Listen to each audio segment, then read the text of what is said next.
Meu nome é Gabi, e desde que consigo me lembrar, vivi como se fosse uma figurante dentro da minha própria casa.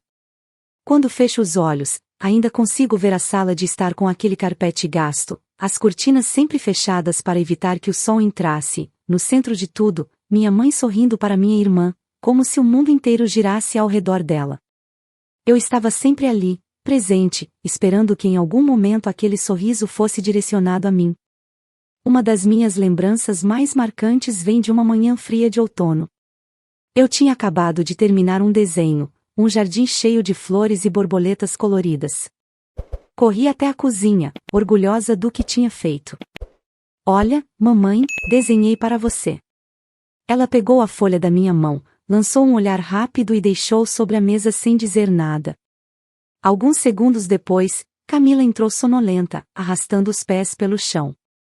Minha mãe abriu um sorriso radiante e exclamou: "Bom dia, minha princesa. Como você dormiu?" Eu fiquei parada, com o coração pesado, tentando entender por que o meu esforço não rendia o mesmo brilho no olhar dela. Essa cena se repetia em diferentes formas, como se fosse um roteiro já ensaiado. Quando meu pai chegava do trabalho, eu corria até ele, ansiosa para contar que havia tirado nota máxima na prova de matemática. "Pai, tirei 10 na prova." Ele me olhava rapidamente e respondia de forma automática: "Muito bem, Gabi." Em seguida, virava-se para Camila e perguntava: "E você, minha querida, como foi o seu dia?" Eu permanecia em pé, segurando a prova como se fosse um troféu invisível, mas para eles parecia não significar nada. As datas especiais eram os dias em que a diferença ficava ainda mais clara. No meu aniversário de 8 anos, lembro-me de desembrulhar uma boneca simples. Sorri, mesmo sentindo o vazio que aquilo trazia. Enquanto isso, Camila, com apenas 5 anos, recebeu uma casa de bonecas enorme, cheia de detalhes. "É para que vocês brinquem juntas", explicou meu pai. Mas dentro de mim eu sabia a verdade: o presente não era para nós, era para ela. Eu fiquei em silêncio, escondendo minha tristeza, e aceitei como sempre fazia. Na escola, eu acreditava que talvez meus pais me vissem de forma diferente se eu brilhasse mais que os outros. Quando subi no palco para receber meu primeiro certificado de honra ao mérito, meu coração batia tão forte que parecia que ia explodir. A plateia aplaudia, e eu procurava desesperadamente os rostos dos meus pais. Eles estavam lá, sim, mas quando voltei para casa, tudo o que ouvi foi meu pai dizendo: "Muito bem, Gabi. Mas sua irmã também vai se sair bem, ela é muito especial." Eu não sabia como reagir. Camila nem sequer se importava com notas, mas para eles ela sempre seria a estrela. Apesar de tudo, eu não conseguia odiar minha irmã. Camila era apenas uma criança, doce e inocente, que não tinha culpa de ser colocada em um pedestal. Muitas vezes, ela vinha brincar comigo, rindo e me abraçando, sem entender as feridas invisíveis que se abriam cada vez que meus pais me comparavam a ela. Eu a amava, mas esse amor vinha misturado com uma dor silenciosa que crescia a cada ano. Os jantares em família eram outra prova da diferença gritante. Enquanto eu me esforçava para conversar sobre a escola, sobre meus sonhos de ser arquiteta, meus pais apenas balançavam a cabeça, sem demonstrar interesse. Camila, por outro lado, podia contar qualquer bobagem, e eles riam, elogiavam, incentivavam. "Você é tão inteligente, Camila", dizia minha mãe, passando a mão nos cabelos dela. Eu ficava quieta, mexendo no prato, tentando engolir não só a comida, mas também o nó preso na minha garganta. Foi crescendo assim que aprendi a me calar, a esconder minhas lágrimas no travesseiro e a viver em busca de uma aprovação que nunca vinha. Eu sonhava com o dia em que meus pais olhariam para mim com o mesmo brilho no olhar que tinham por Camila, mas esse dia nunca chegou. No fundo, eu já sabia que não chegaria. E, mesmo assim, algo dentro de mim se recusava a desistir. Talvez fosse ingenuidade, talvez fosse esperança, mas eu continuei tentando. Eu era a filha invisível, a que sempre estava presente, a que fazia tudo certo, mas que raramente era vista. Só que, em silêncio, eu comecei a construir algo que eles não percebiam, uma força que crescia a cada rejeição, uma coragem que se formava a cada silêncio. Eu não sabia ainda, mas essa força seria o que me guiaria quando a vida resolvesse me colocar diante da escolha de ser, finalmente, protagonista da minha própria história. A vida adulta chegou para mim como um misto de libertação e de peso. Libertação porque, pela primeira vez, pude erguer minha própria vida sem depender do olhar crítico dos meus pais. Peso porque, mesmo longe deles, as marcas do passado ainda me acompanhavam como cicatrizes invisíveis. Eu escolhi ser arquiteta, profissão que me permitia criar espaços onde outras pessoas pudessem se sentir pertencentes, algo que eu mesma nunca tive em casa. Cada traço no papel, cada detalhe planejado, era uma forma de dar aos outros o aconchego que eu sempre busquei. Trabalhar como freelancer me trouxe liberdade, mas também exigia disciplina. Eu passava horas diante da prancheta, mergulhada em projetos que muitas vezes se transformavam em vitórias silenciosas. A cada contrato fechado, eu sentia orgulho, mas também uma pontada de tristeza por não ter com quem compartilhar plenamente. Sempre imaginei como seria ouvir meu pai dizer: "Estou orgulhoso de você, filha." Essa frase simples nunca saiu dos lábios dele. O máximo que eu recebia eram comentários secos em conversas rápidas ao telefone, quando me lembrava de ligar. Foi ao lado de Lucas que aprendi o verdadeiro significado de apoio. Ele não apenas acreditava em mim, ele me fazia acreditar em mim mesma. Quando me vi sobrecarregada com prazos curtos e clientes exigentes, ele se aproximava, colocava a mão sobre o meu ombro e dizia: "Você consegue, Gabi. Ninguém faz o que você faz com tanto talento." Essas palavras me faziam chorar em silêncio às vezes, porque vinham carregadas de algo que meus pais nunca souberam me dar: reconhecimento. Casar com Lucas foi, para mim, mais do que construir uma nova vida. Foi um ato de resistência, de me permitir ser amada sem precisar implorar. A família dele me recebeu de braços abertos desde o início. Minha sogra me tratava como filha, me convidava para almoços sem formalidades, me ligava apenas para saber como eu estava. "Gabi, sente-se aqui perto de mim", dizia ela, puxando uma cadeira ao lado da dela. Parecia pouco, mas para mim, cada gesto simples era um abraço na alma. Eu não era invisível ali. Mesmo assim, não vou negar, por mais que eu tivesse conquistado tanto, a ausência de afeto dos meus pais ainda era um peso que carregava. Em ocasiões especiais, como datas comemorativas, o vazio voltava com força. Enquanto eu preparava ceias com Lucas e sua família, pensava em como seria se meus pais estivessem presentes. Será que ririam das minhas histórias? Será que, por um instante, eu poderia ser filha e não apenas a sobra que ficou quando Camila entrou em cena? Camila, por sua vez, continuava próxima deles, dependente, sempre em destaque. Às vezes, eu a encontrava em encontros rápidos de família e ela fazia questão de me atualizar sobre como papai e mamãe a ajudavam com algo. "Eles disseram que eu posso ficar no apartamento deles até decidir o que quero fazer", comentava com naturalidade, sem notar o incômodo que isso me trazia. Era como ouvir, repetidamente, que nada havia mudado, eu ainda estava do lado de fora, olhando para dentro. Apesar disso, eu escolhi não confrontá-los. O silêncio parecia ser a única maneira de manter algum equilíbrio. Não queria discussões, não queria lágrimas. E, ao mesmo tempo, me perguntava até quando conseguiria carregar essa indiferença disfarçada. Por mais que Lucas e sua família fossem meu porto seguro, havia um pedaço de mim que ainda buscava reconhecimento dos meus pais. Essa busca silenciosa me acompanhava a cada decisão importante. Era como se, no fundo, eu ainda esperasse que um dia eles me enxergassem, me escolhessem. Mas, ao olhar para o que eu tinha construído com minhas próprias mãos, comecei a perceber que talvez o verdadeiro peso da minha vida não estivesse em ser rejeitada, mas em continuar me permitindo carregar o fardo da aprovação deles. Eu ainda não sabia, mas estava cada vez mais próxima de aprender a deixar esse peso para trás. Viver dividida entre duas famílias era como andar em uma corda bamba todos os dias. De um lado, havia o calor dos meus sogros, a leveza das conversas, a sensação constante de ser bem-vinda. Do outro, o silêncio e a frieza de meus pais, sempre com o favoritismo direcionado para Camila. Essa dualidade me acompanhava como uma sombra inevitável.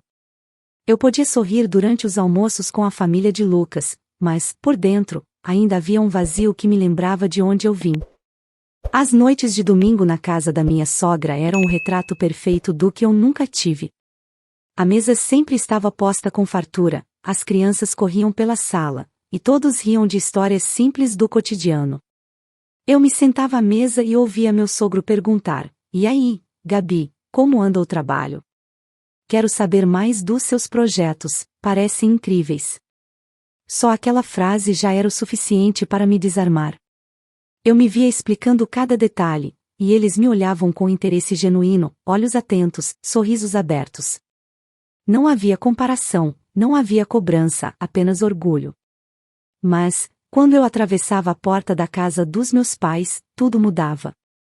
O ambiente parecia pesado, quase sufocante. Camila estava sempre no centro das atenções, contando suas histórias banais, e meus pais riam como se ela fosse a pessoa mais brilhante do mundo. Eu me sentava em silêncio, tentando participar, mas era como falar para uma sala vazia. Bastava abrir a boca para que alguém mudasse de assunto ou ignorasse completamente o que eu dizia. Um episódio ficou gravado em mim como prova dessa diferença. Estávamos todos reunidos em um jantar, e eu tentei comentar sobre um projeto grande que havia fechado com um cliente estrangeiro. Consegui assinar um contrato importante com uma empresa da Espanha, eu disse, orgulhosa. Meu pai levantou os olhos por um segundo e murmurou: interessante. Em seguida, virou-se para Camila e perguntou: "E você, filha, como está o curso de fotografia? Já pensou em abrir um estúdio? Podemos te ajudar com isso." Eu senti minhas palavras evaporarem no ar, como se nunca tivessem sido ditas. Lucas percebeu minha dor, porque seu olhar sempre me denunciava.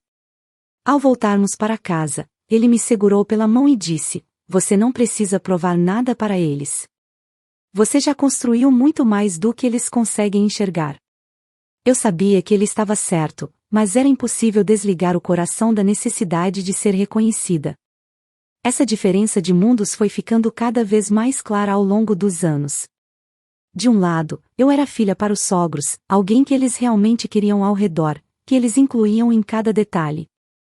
De outro, eu era apenas a coadjuvante da vida de Camila, alguém que meus pais toleravam por obrigação.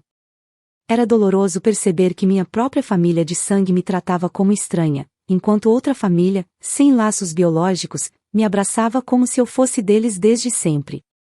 Eu comecei a entender que havia uma escolha implícita em tudo aquilo: permanecer tentando arrancar migalhas de atenção de quem nunca me daria ou aceitar, de uma vez por todas, que eu já tinha um lar verdadeiro com Lucas e sua família. Mas reconhecer essa verdade não era fácil. Havia um medo constante de desistir de vez dos meus pais, como se isso significasse abrir mão de uma parte de mim. O tempo foi mostrando que talvez o verdadeiro dilema não estivesse em escolher entre eles, mas em escolher a mim mesma. E, pouco a pouco, comecei a perceber que a vida sempre me colocaria diante dessa balança, um mundo que me rejeitava e outro que me acolhia. Restava a mim decidir em qual deles eu queria permanecer. Quando novembro começou a se aproximar, eu já sentia no ar aquele clima de expectativa que sempre cercava o Dia de Ação de Graças. As vitrines da cidade eram enfeitadas com folhas secas, abóboras e guirlandas, os supermercados lotavam de famílias comprando perus enormes e ingredientes para tortas. Eu mesma me pegava sonhando com uma mesa grande, todos reunidos, rindo juntos, como nas propagandas que passavam na televisão. No fundo, mesmo com todo o histórico de rejeição, eu ainda nutria a esperança de que, dessa vez, meus pais me convidariam de verdade, me fariam sentir parte da tradição. Era uma esperança ingênua, eu sei. Mas eu me agarrava a ela como uma criança que acredita em contos de fadas. Eu pensava que talvez, com o passar do tempo, meus pais tivessem aprendido a valorizar o que eu me tornei, que percebessem que eu já não era aquela menina silenciosa que eles ignoravam. Eu queria acreditar que, só por um dia, eu pudesse sentar à mesa com eles sem sentir que estava invadindo o espaço da minha própria irmã. Naquela semana, mandei uma mensagem para minha mãe. "Oi, mãe, como estão os preparativos para o Dia de Ação de Graças?" Esperei ansiosa por uma resposta, imaginando que ela poderia me dizer para levar algo, como a sobremesa ou vinho. Mas a resposta veio curta: ainda estamos vendo. Camila ajuda a organizar. Uma frase fria, sem convite, sem entusiasmo. Eu li aquelas palavras várias vezes, tentando encontrar nelas algum sinal escondido de carinho. Não havia. Lucas, percebendo minha ansiedade, tentou me distrair. Amor, por que você não prepara algo aqui em casa? A gente pode reunir sua sogra, meus irmãos, fazer nossa própria ceia. Eu sorri, mas balancei a cabeça. Quero esperar. Talvez eles me chamem dessa vez. Ele me olhou em silêncio, como quem entende, mas discorda. Eu sabia que ele só queria me proteger da decepção que já parecia inevitável. Os dias seguintes foram um tormento de pequenos sinais. Minha mãe comentava em ligações rápidas sobre como Camila estava ajudando a escolher a toalha de mesa, o cardápio, as flores. Sua irmã tem muito bom gosto, dizia, sem perceber a facada que suas palavras carregavam. Eu tentava mudar de assunto, fingir que não me importava, mas por dentro a expectativa crescia. Era como assistir a uma porta entreaberta e acreditar que ela finalmente se abriria para mim. No trabalho, eu me pegava distraída, imaginando como seria se eu chegasse lá no dia da celebração e eles me recebessem de braços abertos. Eu pensava na possibilidade de abraçar meu pai e ouvir dele algo como: "Estávamos esperando por você." Pensava em me sentar ao lado da minha mãe e dividir risadas sinceras. Essas imagens eram como filmes rodando na minha mente, tão vivos que quase pareciam reais. Mas, ao mesmo tempo, havia aquela voz insistente dentro de mim que sussurrava que eu estava apenas me iludindo. Eu conhecia meus pais, sabia do favoritismo que nunca escondeu sua preferência. Ainda assim, não conseguia evitar. A esperança era como uma chama frágil, mas teimosa, que resistia a todo o vento contrário. Foi nesse estado de ansiedade silenciosa que passei os dias que antecederam o feriado. Entre a fé em algo que talvez nunca viesse e o medo de mais uma rejeição, eu me mantinha suspensa, como se andasse em terreno instável. E, mesmo sabendo o quanto poderia doer, eu ainda acreditava que talvez, apenas talvez, este fosse o ano em que minha família me escolheria. O dia de ação de graças estava se aproximando, e eu já não conseguia disfarçar minha ansiedade. A cada notificação que surgia no meu celular, meu coração acelerava, como se esperasse finalmente receber o convite que sempre desejei. Quando ouvi o toque característico de uma nova mensagem, deixei tudo de lado e corri para olhar. Era deles. Por um instante, pensei que aquele seria o momento em que minha esperança se transformaria em realidade. Mas, quando li as palavras na tela, senti o chão sumir debaixo dos meus pés. Só queremos o dia de ação de graças com sua irmã. Li a frase 1, 2, 3 vezes, como se meus olhos estivessem me pregando uma peça. O ar ficou pesado, e a sala em que eu estava pareceu se encolher. Meus dedos tremiam, e uma dor surda tomou conta do meu peito.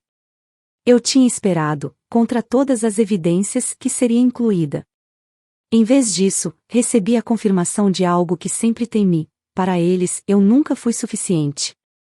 A lembrança de tantos anos de rejeição veio como uma enxurrada.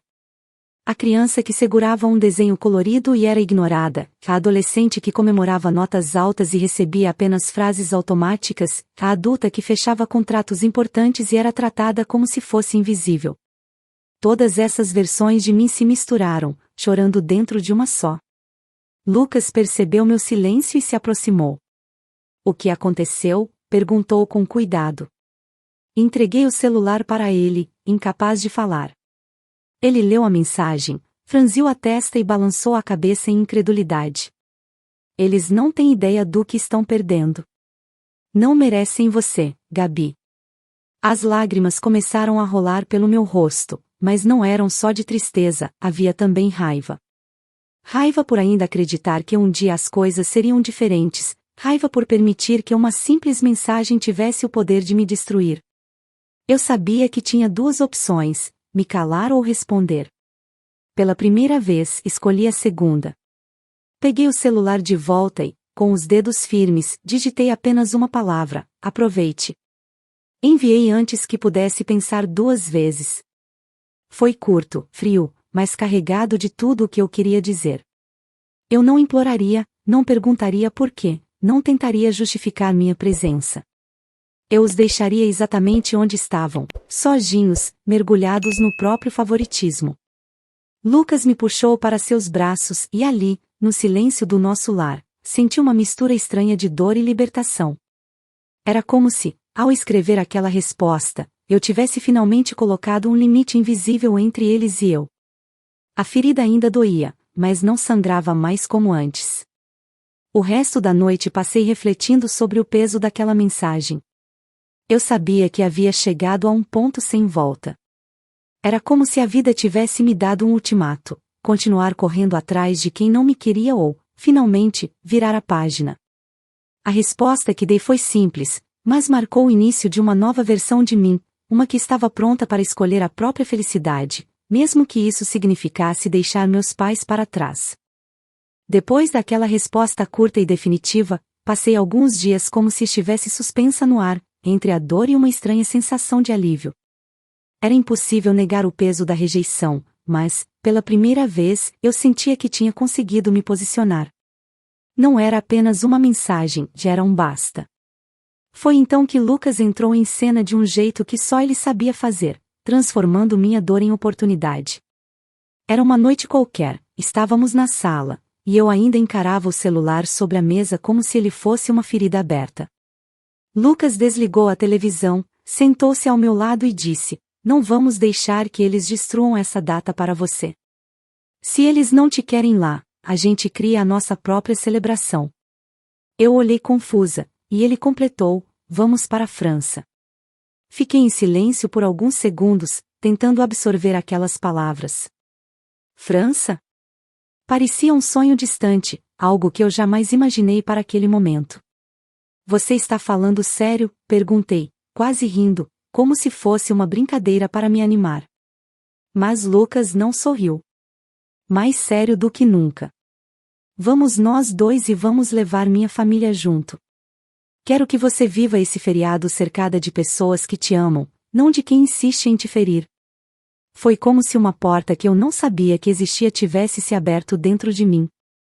A ideia de trocar uma ceia fria, em que eu seria ignorada, por uma viagem inesquecível, ao lado das pessoas que realmente me acolhiam, me pareceu libertadora. Eu hesitei apenas porque uma parte de mim ainda se agarrava ao passado, mas Lucas, como sempre, soube me guiar. "Você já passou anos tentando conquistá-los, Gabi. Eles nunca vão mudar. Mas você pode escolher mudar o rumo da sua vida." Os dias seguintes foram tomados por um entusiasmo que eu não sentia havia muito tempo. Ligamos para minha sogra, que quase chorou de alegria ao ouvir o convite. "Vocês têm certeza?" "É um sonho. Nós nunca imaginamos algo assim." Meus cunhados ficaram empolgados, as crianças gritavam pela casa, já imaginando a Torre Eiffel e os castelos. Pela primeira vez, senti que estava no centro de um plano feito para mim, e não para Camila. Enquanto organizávamos as passagens e o roteiro, eu me pegava sorrindo sozinha, imaginando as ruas de Paris, os cafés charmosos, as noites iluminadas.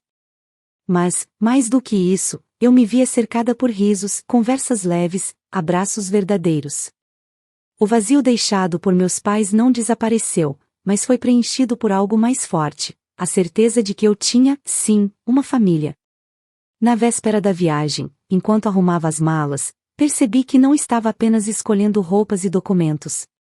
Estava escolhendo a mim mesma. Ao fechar a mala, senti como se também estivesse fechando uma porta, aquela que por anos me manteve presa ao desejo de ser aceita por quem nunca me quis de verdade. Era o início de uma virada que mudaria tudo. Eu não sabia o que meus pais diriam quando descobrissem, mas, pela primeira vez, isso já não importava. Eu estava pronta para viver um dia de ação de graças diferente, em outro continente, ao lado de quem realmente me enxergava. E essa decisão, por si só, já era a maior vitória da minha vida. A primeira vez que vi a Torre Eiffel iluminada à noite, tive a sensação de que tudo o que eu havia vivido até ali tinha me conduzido para aquele momento. O frio do outono parisiense cortava meu rosto, mas, ao mesmo tempo, o calor humano ao meu redor me preenchia de uma forma que jamais senti em minha própria casa. Eu estava cercada pelo riso das crianças correndo pela praça, pelo abraço da minha sogra, pelo olhar orgulhoso de Lucas.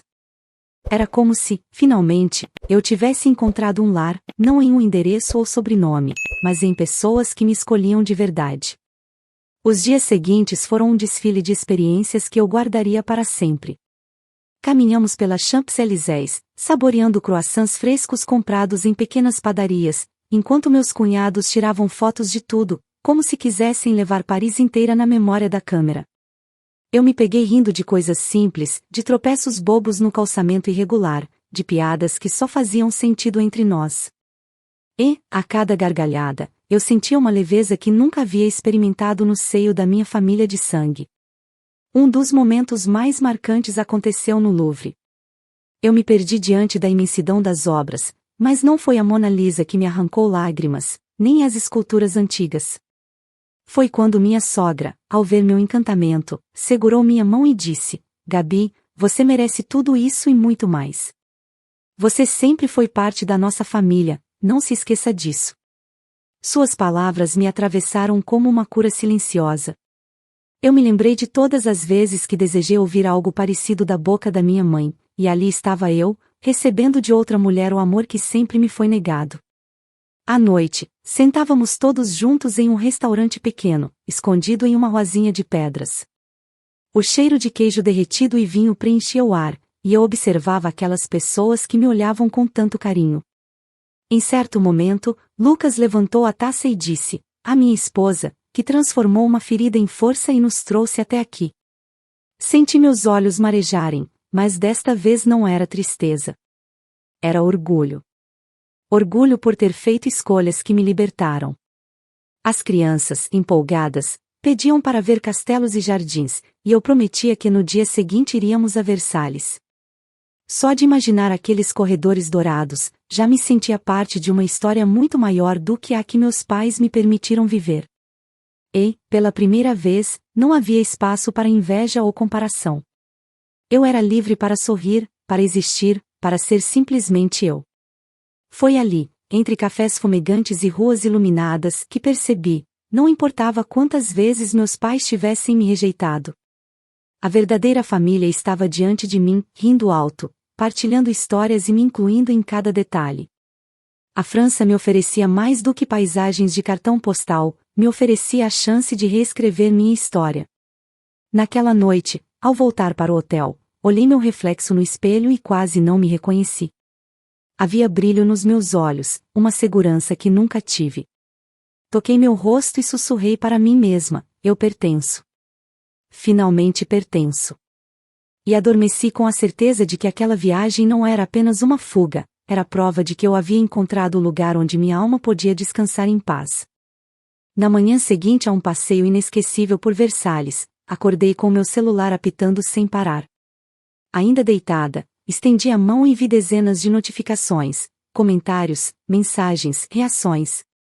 Eu havia publicado algumas fotos da viagem na noite anterior, eu e Lucas sorrindo em frente à Torre Eiffel, a família reunida em um brinde no restaurante, as crianças correndo pelos jardins do palácio. Imagens que, para mim, representavam felicidade, pertencimento e, acima de tudo, libertação. Mas para meus pais, pelo que logo percebi, eram como punhais. A primeira mensagem foi da minha mãe. Você fez isso de propósito, não foi? Postar essas fotos para nos humilhar? Senti meu peito apertar. Rolei a tela e vi outra, desta vez do meu pai. Você não tem consideração nenhuma pela sua família. Enquanto estávamos reunidos, você decidiu desfilar sua vida na internet. Inacreditável. As palavras eram duras, frias, carregadas de rancor. O que mais me surpreendeu, porém, foi a enxurrada de mensagens de Camila. Você é ridícula, Gabi. Precisa aparecer, né? Só quer mostrar que é melhor do que nós. E em seguida outra: mamãe chorou por sua causa. Você conseguiu estragar tudo. Li cada frase com o coração acelerado, uma mistura de raiva e incredulidade. Eu havia passado anos implorando por um lugar à mesa deles, e quando finalmente escolhi ser feliz longe dali, ainda assim eles me acusavam de traição. Lucas percebeu minha expressão e tirou o celular da minha mão. Eles estão tentando sugar sua paz. Não deixe. Mas era tarde. As mensagens já haviam me atingido. Eu andava pelo quarto do hotel como uma fera enjaulada, as lembranças da infância misturando-se ao presente. Eles não estavam apenas magoados com fotos, estavam furiosos porque eu havia quebrado o ciclo. Eu havia ousado mostrar que era capaz de viver sem eles. Mais tarde, enquanto caminhávamos pela margem do Sena, o celular voltou a vibrar. Atendi, sem pensar. Era minha mãe. Sua voz veio carregada de veneno. Você acha bonito expor sua família assim? Está se achando porque viajou? Pois saiba que Camila é nossa prioridade, sempre foi. Você nunca entendeu seu lugar. Senti o sangue ferver. Respondi com firmeza: meu lugar nunca foi ao lado de vocês porque vocês nunca me quiseram lá. Eu não expus nada, apenas vivi. Se isso incomoda, o problema é de vocês. Do outro lado da linha, ouvi meu pai intervir, a voz alta, quase gritando: ingrata. Nós te demos tudo, e é assim que nos paga? Fazendo espetáculo? Eu respirei fundo e disse: vocês nunca me deram o que realmente importava. Amor. Respeito. Reconhecimento. Tudo que eu construí foi apesar de vocês, não por causa de vocês. E desliguei antes que pudessem responder. As mãos ainda tremiam, mas pela primeira vez não era de medo. Era de coragem. Lucas me abraçou e disse baixinho: esse foi o estupim, Gabi. Agora você não deve mais nada a eles. Eu encostei a cabeça em seu ombro e senti as lágrimas caírem, não de tristeza, mas de alívio. Era como se, com aquele confronto, eu tivesse rompido as últimas correntes que me prendiam. Enquanto a cidade continuava vibrante ao nosso redor, percebi que Paris havia se tornado palco não apenas de momentos felizes, mas também do meu despertar. Ali, diante da fúria dos meus pais, eu finalmente compreendi: o que eles chamavam de família nunca foi amor, foi posse. E eu não estava mais disposta a ser propriedade de ninguém. Depois daquela ligação em Paris, senti como se um muro tivesse desmoronado dentro de mim. Não havia mais retorno. Pela primeira vez, olhei para minha vida sem o peso da aprovação dos meus pais. O dia de ação de graças havia passado sem que eu estivesse naquela mesa onde sempre sonhei me sentar, mas, em vez disso, vivi algo muito maior, um banquete de amor, carinho e pertencimento ao lado da família de Lucas. E, curiosamente, foi essa ausência que me trouxe clareza. Quando voltamos da viagem, encontrei dezenas de mensagens não respondidas. Algumas eram de Camila, sempre carregadas de veneno: você destruiu a confiança da mamãe, você fez tudo isso para se exibir, você não tem coração. Li cada uma com calma, e depois as apaguei. Pela primeira vez, não senti vontade de responder. Não havia mais nada a ser dito. Camila continuaria sendo a filha intocável para eles, e eu finalmente compreendia que isso nunca mudaria. A consequência para ela foi clara: permaneceria eternamente dependente, sempre no centro da atenção dos meus pais, mas presa em uma vida em que nada seria conquistado por mérito próprio. Meus pais, por sua vez, reagiram de maneiras previsíveis. Minha mãe tentou me ligar inúmeras vezes, não para pedir desculpas, mas para justificar o injustificável. Você precisa entender que Camila precisava mais de nós, que sempre tentamos fazer o melhor para vocês duas.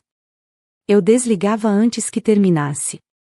Já meu pai se calou depois do último confronto. Orgulhoso demais para admitir qualquer erro, preferiu o silêncio. Mas o silêncio deles já não me feriu, se transformou em prova de que, sem controle sobre mim, eles não sabiam como agir. A consequência foi perder o poder que exerciam sobre minha vida. Lucas, como sempre, esteve ao meu lado em cada passo. Vi nos olhos dele o orgulho de me ver finalmente erguida, inteira.